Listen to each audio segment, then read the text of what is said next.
Hello and welcome to the last match day of the season. I know it's a shame, but don't worry, we have a jam-packed show for you this week. We are, of course, joined by our guests, Sam Pentney and Tom Ellis. We also have Aisling, who's pitchside. That's right, I'm here with our fans who are as noisy as ever. We have some challenges coming up for you later, so don't go anywhere. Before we kick off the programme, let's take a look at the fixtures for the last day of the season.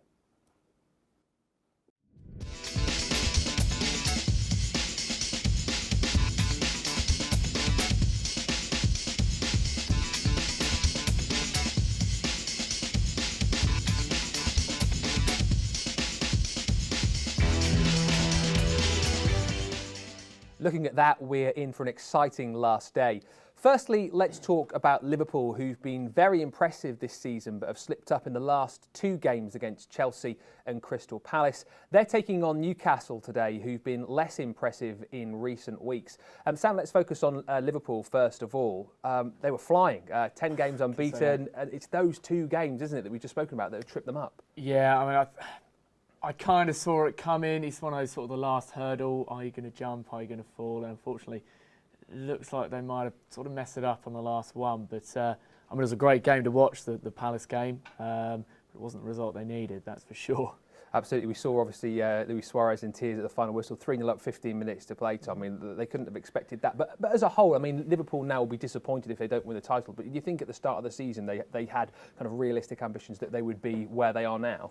They would have bitten anyone's hand off for Champions League football. I mean, the money that's involved with Champions League football makes it, you don't really need to win the Premier League anymore. Everyone's after the money, and that top four finish, I think their fans will be happy with that. Obviously, the tie would have been the icing on the cake, but I mean, we probably expect Liverpool to beat Newcastle. Is that win? It's not going to be enough, is it, or is it? Oh, it's so hard to say. Anything can happen. We saw, a couple of seasons ago, some of the finishes that have happened. Anything's possible. Yeah. But it's looking unlikely after that last result. And Tom, touching on Newcastle, of course, they've had a kind of a topsy-turvy season once again. Alan Pardew probably not the most popular man at St James Park. Well, he's obviously got that long-term contract after his, I think it was a success last year where they had that really high finish and everyone thought they would maybe end up in Europa football, but it didn't happen. They're, again, one of them clubs, they have a lot of ups and a lot of lows, and they've obviously had that big campaign about Mike Ashley for many years. Yeah. It's just... And again, they're going to finich mid-table. That's kind of what they expect. You would have thought start of the season? I think they would have liked to have done a bit better. I don't think they could have, but yeah, I think some of these off-field issues have kind of caused them to have a bit of trouble this season, perhaps, but not the end of the world. Interesting to note, though, Alan Pardew, the second longest running manager currently in the Premier League after Arsene Wenger. I mean, do we see him being there for a lot longer? I can't see it, but if you get the next season, if they win their 5 games on the row, they're looking like they could finish high, and then contract extension will come into play, and then if they have that slip again. A quick prediction for the game. You're going for a Liverpool win? I think I'll go Liverpool win, yeah. Yeah, and Tom? 2-0 win. Let's talk about Cardiff and Chelsea next. Chelsea still contenders, of course. Cardiff already relegated. Have Chelsea left it too late? Methinks they have. Yeah, I'd have to agree with you, to be honest. I think that lack of a striker has really sort of troubled them this season, to be honest. Again, Torres not living up to that £50 million price tag at all, is he? So, yeah, I think it's a bit too late for them, really. Do you think the fact of the last few weeks, Mourinho's had his eye on the Champions League as well? Do you think that's kind of what perhaps has let it slip a little bit this season, the fact that they've had that carrot there for them? I think, quite like Liverpool, they've just had a psychological collapse. They went for the Champions League, they didn't get that. They got battered by PSG in the end, they got battered by Atletico, although they won the PSG leg, and I think they've run out of steam, basically. And again, with the kind of start of the season, Mourinho, there's a big talk of the special one being back. Are they going to be disappointed with what's looking like a second or a third place finish, perhaps? I don't think they'll be too disappointed. I mean, you look at the quality of the competition in the Premier League this year. I don't think they'll be too disappointed. But yeah, I think they would have had one eye on actually, really making a go of it. As you said, the special one and chosen one coming back. So. We've got to talk about Cardiff as well quickly. I mean, their season's over. They're relegated. I mean, they'll have enjoyed their season in the top flight. What do you think kind of led to their downfall? Was it the whole kind of Vincent Tan thing, or was it just the fact that they didn't have the players to kind of keep them up? That's definitely played a factor. The Vincent Tan. He's annoyed the fans. He's annoyed just everyone connected. When they're playing in red, they're called the Bluebirds. I know. Ridiculous. It's absurd. Yeah. I think, definitely, I'd agree with you. I mean, it's definitely had an effect, but I think, a real lack of real quality this year. I know it's difficult to do without the money, but yeah. Are we going to see them bouncing back straight away next season, do you think? I'd like to see them do it. Yeah, do you think, Tom? I don't think they will. I think there's a lot of kind of like quality sides in the Championship now, and I think they'll struggle to come straight back up. Chelsea obviously need a win. No less than 3 points will do. What are your predictions very quickly for this game? It's got to be a Chelsea win. Yeah. It's got to be. 2-2. 2-2. Brave. Well, on that bombshell, we'll move on. We're still talking about title contenders. Manchester City play West Ham. City, of course, are in pole position. And a question I think some people might be asking, could we see a repeat of that stunning QPR game, or is it going to be a lot more sort of cut and dry this time around? They've been there before, kind of, had it in their lap and then almost thrown it away. Are they going to do it in style this time around, do you think? I think it was Samir Nasri who said in his post-match press conference that I don't think his heart could take it.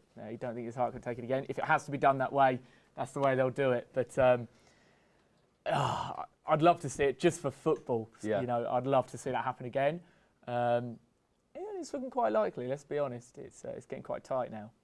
Manuel Pellegrini's done a great job. Obviously, got the money to spend, haven't they, City? But he's done a great job, and they should really. They're the team which I think everyone is expecting to win the title now, aren't they? Yeah, definitely. But the only factor I can think of, each place you finish gets another team £1 million in TV rights, and these players are playing for end of year bonuses, depending on their position. And West Ham players will want that bonus, and they'll go out and fighting. Well, this is the thing, isn't it? Most recently, West Ham, of course, beat Tottenham Hotspur 2-0. So, I mean, they're not going to roll over. I mean, they've not got much to play for, but, they'll want to go out and take a big scalp last game of the season, won't they? You might say they might not have a lot to play for, but I think, Big Sam definitely does. And a lot of talk about his job, over the past, well, let's be honest, since he's been there, pretty much. I think he's a great manager, but, I think he's got a lot to live up to and a lot to prove as well. So, I think they'll go out all guns blazing on this. Definitely. One. And just to finish talking about this game, score predictions, do you think City will do it? Yeah, there's just too much firepower there. There's too much. Too much strength. What's your prediction? I'm going to go 3-0 City. 3-0. 3-1. What we want to move on to next, though, of course, talking about these games, Cardiff, Chelsea, Man City, West Ham, Liverpool in action, of course, as well. Who do you think is going to win the title? That is the big question. That's what it's all boiling down to. There's so many different kind of factors. Is it cut and dried? Is it going to be Manchester City, or do you think there could be even more surprises on the last day? I'd love to see Liverpool do it. I think it's something a bit different. But are they going to do it? You're asking him for, I'm asking you. Yeah, You like to see Liverpool, but I don't want to make the call. But I think City. I think City are going to do it, unfortunately for me. But yeah. What about you, Tom? They've got the mentality. I think Liverpool they're going to be shot to pieces after the Crystal Palace draw. So I think Man City have got it pretty. I think we saw it there, didn't we? Like we said, we saw the images of Luis Suarez in tears. I think a lot of people are probably hedging their bets on it's going to be Manchester City. Certainly the guys here in the studio think it is going to be all about Manchester City. That's what the guys think. But what about the fans, Aisling? I've just been talking to them and they seem to think that Man City will win. If you guys at home think you know who's going to win it, then tweet us at Matchday_TV and give us your opinions. We're going to take a short break, but don't go anywhere. There is much, much, much more to come.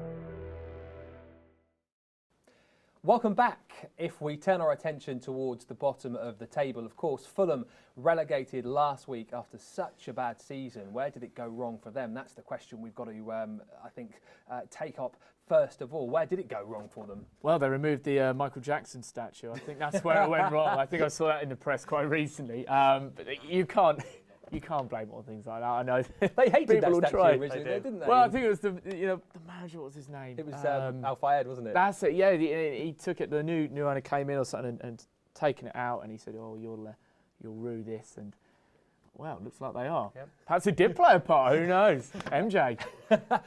Back in the real world, what do you think has played their downfall? Have they kind of overstayed their welcome a little bit in the Premiership? No, I think player performances and just the change of managers at a crucial point of the season changed it. I mean, Kieran Richardson, he said earlier in the season, before their season was over, that it's been a bad season. I think that was in early April, and the season's still got quite a long way to go there. You can't be saying that then. I mean, they take on Crystal Palace, who, of course, pulled off an amazing comeback against Liverpool amazing. on Monday. Tony Pulis has, of course, done an absolutely fantastic job there once again. I mean, what a game that was, first of all. 3-0 down with 15 minutes to play to come back and draw 3-3. He's got that kind of factor about him, Tony Pulis, hasn't he? He's managed to revitalise the team. Got to be a contender, surely, for manager of the season. I would actually agree with you. Yes, I think he's been possibly one of the best appointments the past couple of years. I mean, as you say, what they've done is amazing. They've really, pulled together. The chemistry there amongst the team has been brilliant, and I think there is actually quite a lot of depth there as well. So I feel like they can really keep this up as well for next season. I was going to say, from where they were when Pulis took over, languishing down the bottom of the table, to finish what's going to be, a sort of a 10th, 11th place finish, that's got to have exceeded their expectations, I would have thought, for the season, hasn't it? Oh, definitely. I mean, where they came from, promoted from the Championship, no one expected anything from them. Everyone thought they were going straight down. They've got some big crucial wins, and now this record high finish. And their fans, they have incredible support at Selhurst Park. They're going to be jubilant with their finish. Quick prediction on this one then. Are we going to see Palace winning at the Cottage, do you think? Yeah, I think 2-1. 2-1 for me. I think Palace have a large travelling support, and they're going to cheer them on to a 2-0 victory. Of course, Stoke have had an average season for them, currently in 10th place. Mark Hughes has carried on from Pulis in fine form, but Stoke have failed to win 15 of their last 16 away matches in the league. West Brom had an amazing start to the season, but things went badly. Pepe Mel has tried to recover, but they're still not safe. They are needing a win to make sure that they do stay up. Who's your money on this one, guys? Sam, first of all. I think West Brom are. I think they're definitely staying up. Yeah, I think they're up for me. Yeah. I think they've done enough. It's a difficult one to call again. It really is. West Brom are one of those sides we mentioned this season. Started off well and have fallen away. They seem to kind of keep having seasons like that where they promise a lot, but then they never seem to quite have the kind of firepower to carry it on. Over the finish line, and absolutely right. So West Brom, Stoke. As I say, West Brom, they should be safe. Really, they should be safe. What are your predictions for this one? I think a 1-1 draw. I think West Brom are going to nick it 2-1. Okay, and just looking ahead for those two sides again next season, expecting more of the same. It's difficult for these kind of sides, isn't it, for the Stokes, for the West Broms as well, to kind of, again, compete with the sort of top 4, top 6. They almost need like an injection of cash, don't they, once again? Yeah, exactly. That's what it's all about for me, putting money into it. You see what, Mick McCarthy's done at Ipswich, you could argue differently. Yeah. He's brought in all these players on free transfers. It shows you can do it, but I think in the Premier League it's a different kettle of fish. It's about the money. Well, Swansea's season has been up and down with the sacking of Michael Laudrup, but the signing of Wilfred Boney has been so important for them, of course, and they take on Sunderland versus Swansea. That's going to be a heck of a game, Tom. And, let's talk about Sunderland as well. I mean, had a horrible start to the season. So much going on with all the different managers, what have you. Gus Poyet's come in, and again, seems to have picked up the right results at the right time. I mean, a great win against Manchester United at Old Trafford. Amazing run of form. I mean, they nearly had a win at Man City. They won away at Old Trafford. They've beat Chelsea away. I mean, who would have... Just them wins alone, any Sunderland fan would have bit your arm off for them. But such crucial results at such a crucial time of the season. Yeah. And Gus Poyet, again, just seems to be one of those kind of... one of those managers who can inspire so much in his players. Yeah. He's got that real passion, hasn't he? Yeah, so much passion, charisma. I mean, he's got just that he can pump into his team, and I think actually that's been what they needed, and I think it's what they'll need next season as well when they stay up, because that's what they're going to do. Oh, that was going to be my next question, actually. I was going to say, a horrible start to the season for Sunderland. Gus Poyet came in, of course. He has done a fantastic job. They've got Swansea to play. Swansea, again, one of those sides can beat anyone on their day. Yeah. I think Sunderland have got so much more to play for in this game. And you think that's going to be the telling factor that is going to see them get the victory? I think it will. I mean, I think they've named an unchanged side for a good few games now, and it's done well for them. Young Wickham up front, who's come back, and I think it's 5 goals and an assist in 4 appearances. So great return from him in the last. Definitely. I know there was a lot of talk. It was a big price tag on him, and I think he's now starting to earn that back. Yeah. But, I think Sunderland will have this one. And they've got to have the confidence behind them. We've already mentioned the win at Old Trafford, of course, going to be inspired. A lot more to play for. Is it a Sunderland win for you as well? Then I think a 2-1. I think they'll nick it. 93rd minute winner. and again, just quickly looking ahead to next season, we're assuming that Sunderland are going to stay up. Swansea, of course, will be in the Premier League again. What can we expect from these two sides, perhaps going forward into next season? It'll be nice to see him push on. I think Swansea will. They've been missing Lad Michu. Massively. I mean, they brought in a player like Wilfred Bonney, who's done very, very well as a replacement. I think I actually just read that Gary Monk's just been appointed. Absolutely, manager. So great appointment for him. He'll be over the moon with that. I think I was saying, about his passion for the game and the club as well. So I'd love to see him do something more next season. I think they can. And as for Sunderland, if they, finish the Great Escape, are we going to see them perhaps push on next season, or is it going to be another relegation battle? I think they're always one of them teams who seems to be in the cusp of a relegation, but I think they could have a 15th finish again, perhaps becoming like the Oldham Athletic of the Premier League. Well, right now it's time to head over to the pitch for something just a little bit different. Yes, Ben, that's right. We're going to play a little game we like to call Any Hole's a Goal. Over here we have our goal, and each of these holes represents a different score. It's very simple. The winner is the one who scores the most points. So let's meet our contestants. What's your name? Olaf. And what team have you supported this season? Arsenal all the way. Until you die. Until I die. And what's your name? Costi. And your team? Bordeaux.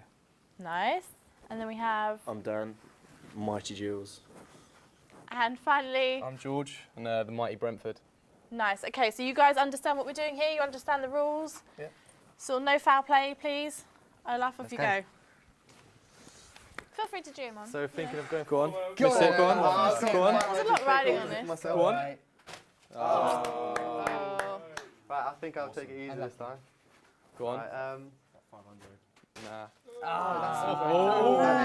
Teetering on the edge. Alright, last one. 0. Go on.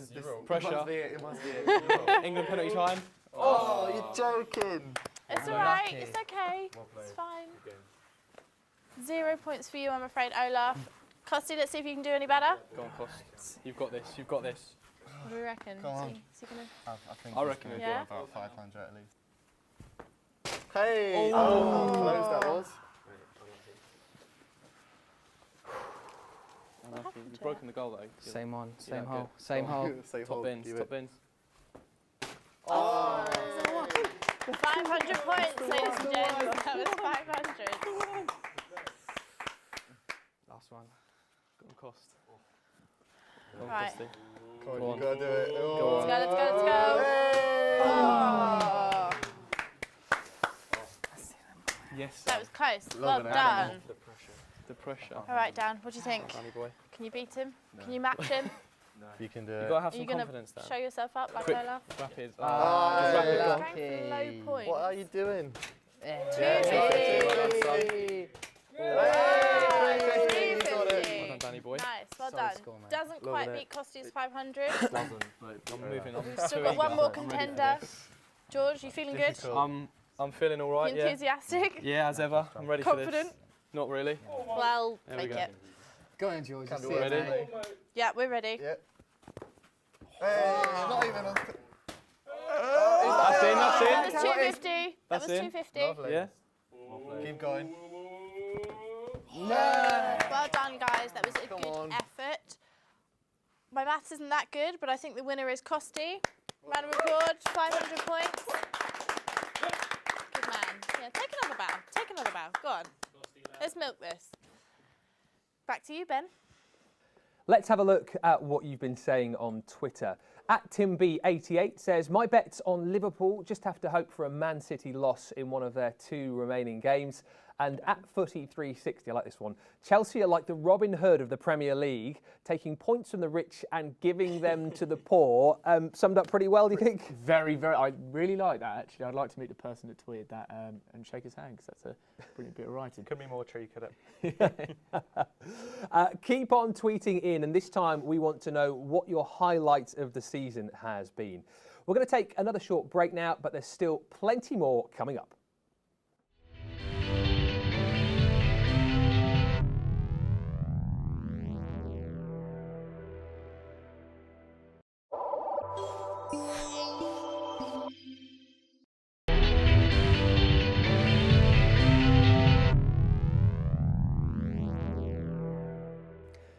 Welcome back. Now, Norwich defended very well against Chelsea, but are sat 18th. It's safe to say they desperately need a win against Arsenal.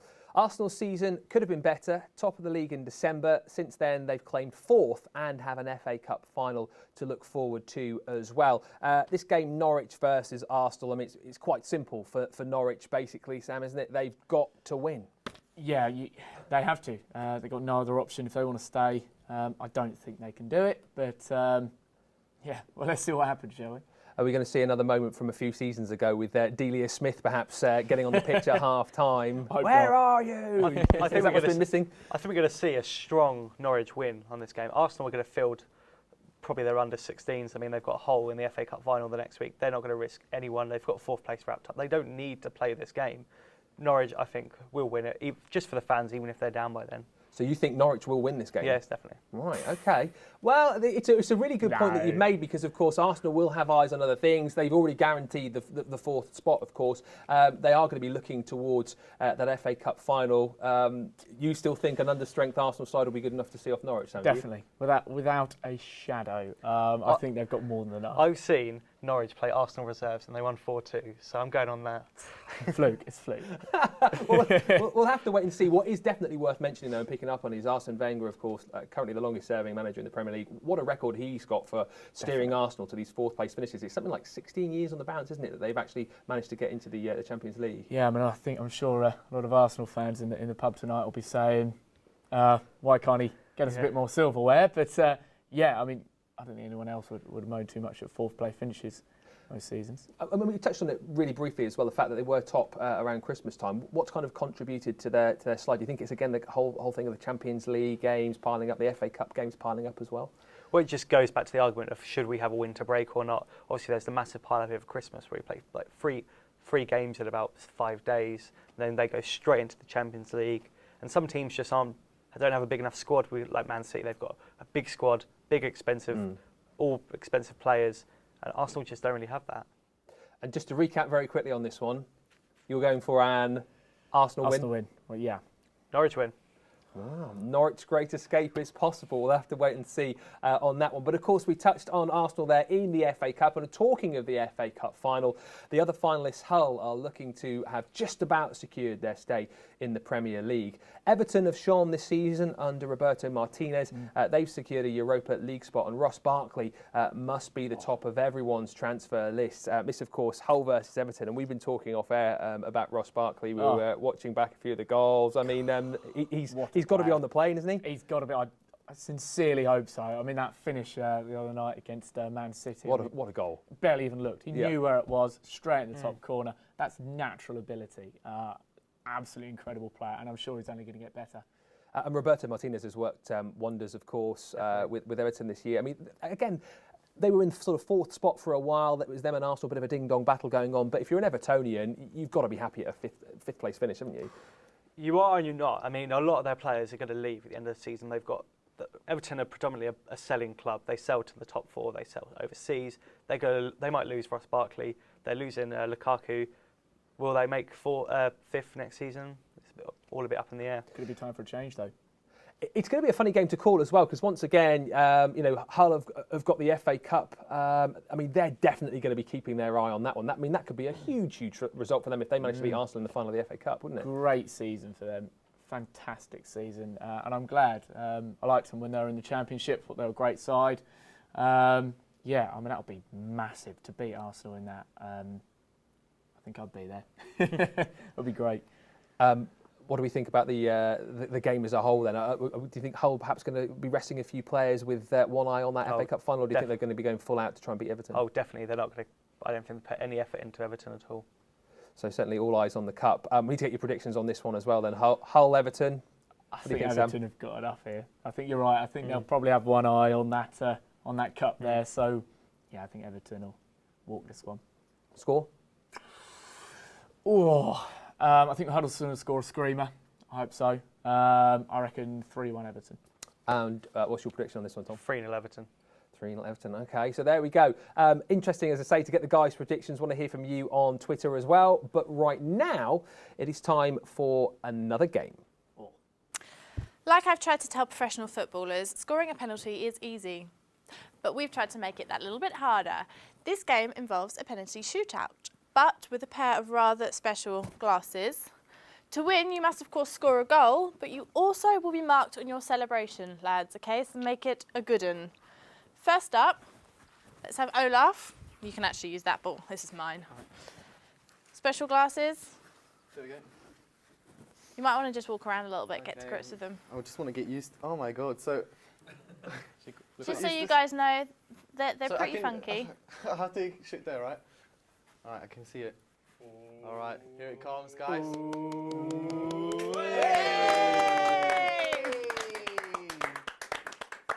Here we are.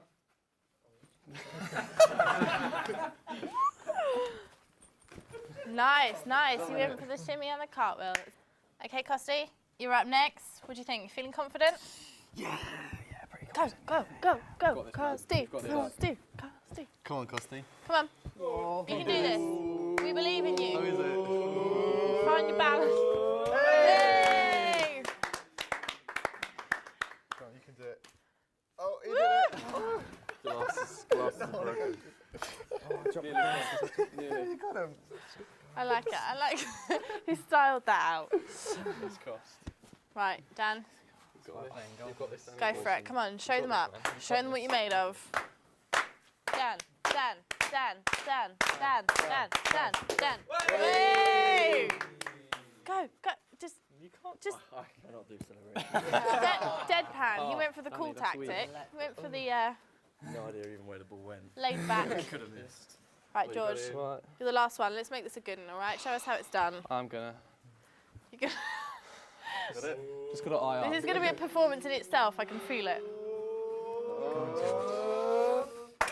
Yay! Just calm, yeah, calm. I'm enjoying this. Okay, I'm just going to refer to the official adjudicators to find out who won that one. George. The cartwheel was good, yeah. I expected more from George, yeah. I know what you mean, yeah. A lot of people do. Oh, okay, well I won't mention Dan's celebration then. Okay, the winner is Olaf. Congratulations. Right, that's it for this part. Join us after the break for more Match Day.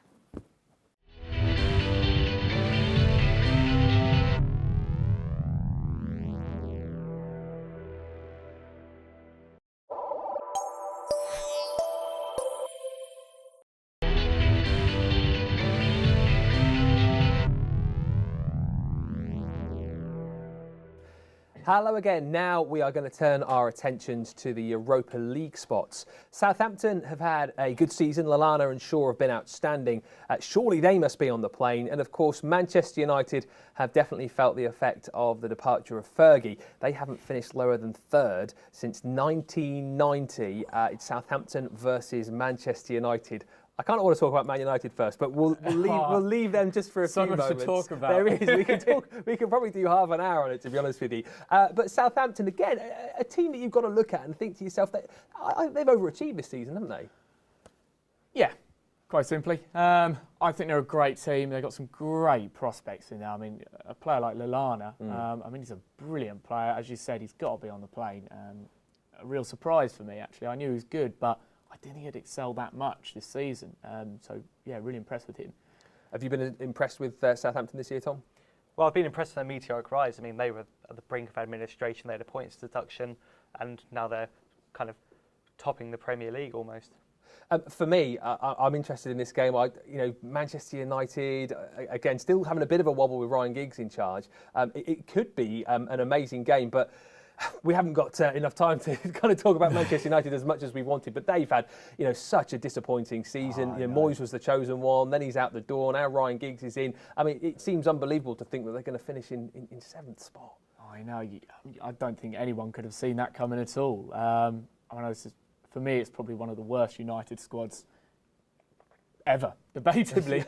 I think they should get rid of most of the team there, and it's a shame that the manager is easier to get rid of than 11 players, but yeah, that's the way it's got to be, I suppose. I mean, Ryan Giggs is the man in charge at the moment. Do we see kind of this as a long-term thing? You think obviously he's got the 4 games to kind of prove himself, towards the end of the season. Is this going to be perhaps a long-term appointment? There's been so many different names banded around, haven't there? No, I don't think he's going to stay. I think they're going to get an experienced manager in who's got the contacts and who's got the influence to bring the players in they need. The board have got to put a massive investment in. Giggs 2 years later down the road, when he's kind of got the experience, he can kind of come in and take over. But they need someone who's got the influence to bring in the big players and remake this ageing United team. And let's say, for example, they do bring somebody in for the start of next season. Is it going to be a case of perhaps we're not going to see Manchester United win the title again for maybe 4, 5, 6 years? Is it a rebuilding process now for them? I think for me, yes, it's going to be rebuilding. How quickly they can do that, I don't know. We could be surprised, and we've seen crazier things in the Premier League. But yeah, I mean, they've certainly got the money to do it, that's for sure. So it's Southampton versus Manchester United. Predictions on this one? Quick score predictions? I'm going to go 2-2. 2-2 as well. 2-2. You're agreeing this time. It's the first. Yeah, It's the first. Let's move on. We're concentrating on that battle for the Europa League. Tim Sherwood's Tottenham have managed to bag themselves a Europa League spot, but I'm sure they would have been targeting the Champions League. Is this down to too many new signings and inconsistency in the starting 11? Sam, you're nodding your head. Yeah, I mean, when you sign that many players, are they all going to gel together?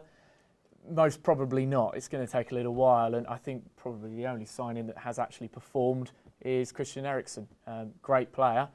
Well, I should say they've got a lot of great players, but none of them have really performed, have they? Let's see what they can do next season, I suppose. I think that's what I need to... I think it's fair to say again with Spurs is that they are one of those nearly sides, aren't they? You've kind of got your big sort of top 4, 5. They're always there on the periphery. And I think, talking about Champions League, with the majority of Spurs fans start the season, you said you're going to finish sort of top 6, top 7. Would they have taken that? Would they be happy with that?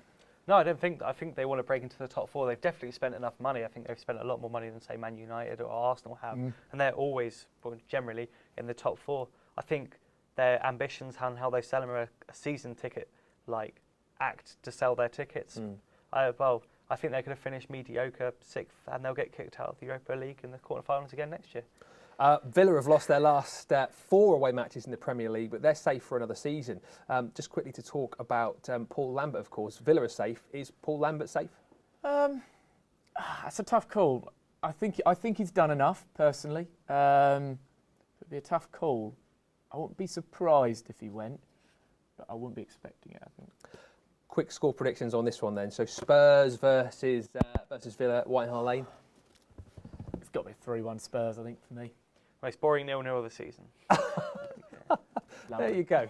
Say what you think. 0-0, 3-1. We'll wait and see on that one. Of course, it's great to hear from you as well, and it's time to take another look at your tweets. At Sean Mehmet, Mourinho is God. Fact. Hashtag special one. That one's just come in.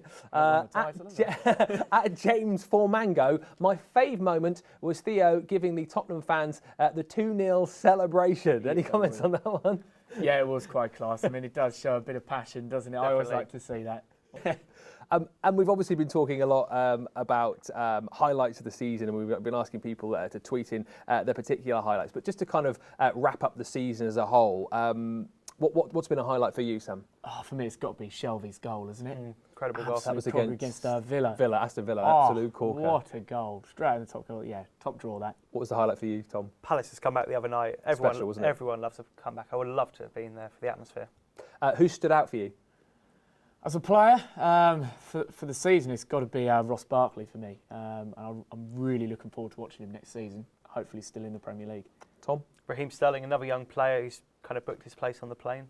On the flip side of that, who's underperformed for you? So many. But no, I think for me, Soldado's got to be one of the big disappointments, I think, for me. Yeah.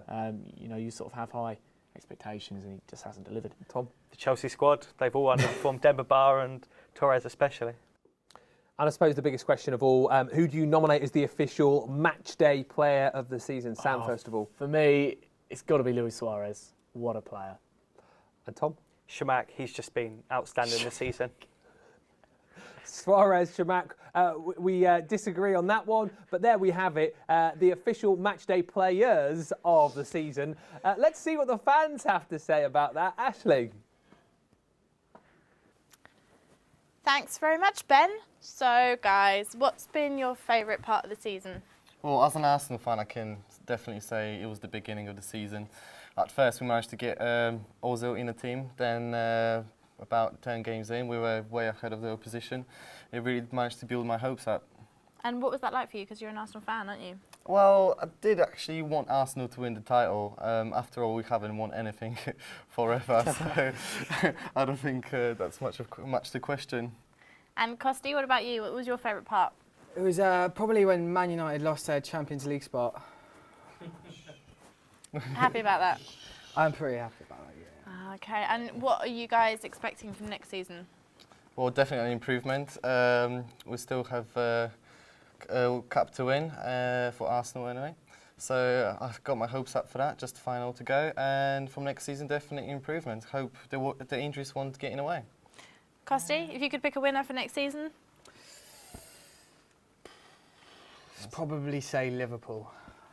Well, thanks very much, guys. Thank you for coming on. Thank you for playing so well in the games. Good effort. And that's just about all we have time for today. It has been a great season and we can't wait for the next one.